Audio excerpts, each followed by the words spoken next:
Hello everyone, কেমন আছেন আপনারা সবাই? আলহামদুলিল্লাহ ভালো আছি। তো চলে আসলাম, এই দেখুন আমাদের হানিয়া কি স্টাইলে ঘুমোচ্ছে। তো সকালবেলা নাস্তা করব, চলে গেলাম নাস্তা করার জন্য। এখানে আমাদের শিলিয়াপা বলছে, এই তুমি কি চুল কাটছো না কি?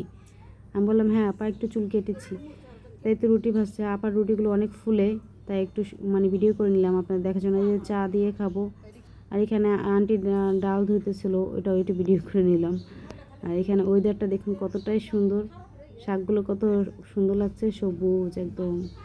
আর আমড়া পাতাগুলো কিন্তু সবসময় ভালো লাগে দেখতে। এখানে আমাদের বড় আপা পেঁপে কাটছে, আমি ভাবলাম একটু আপনাদের জন্য ভিডিও করি। পেঁপেটা ভাবছিলাম যে অনেক পাকা হবে, বাট পাকা হয়নি, কাঁচা ছিল, বলতে একদমও কাঁচা ছিল না, হালকা পাকা হালকা মানে কাঁচা ছিল। তো মজা ছিল খেতে। এই পেঁপেগুলো খেতে ভালোই লাগে, বেশি কাঁচাও না বেশিও না। আর বেশি পাকাগুলো হয় কি একদম গলে যায়, ভালো লাগে না।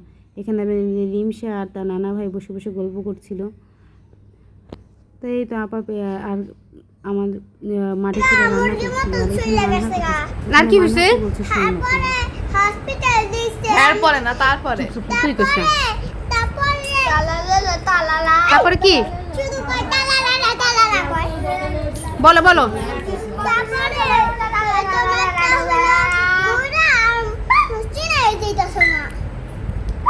আমাদের সাথে কথা বলছে মাইলস্টোনের শিশু বিভাগের শিশু।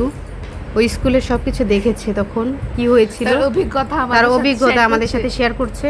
সে খাচ্ছে আর শেয়ার করছে, তার মধ্যে অতটা ফিলিংস নেই। এই যে দেখুন সে চিংড়ি মাছ খাচ্ছে।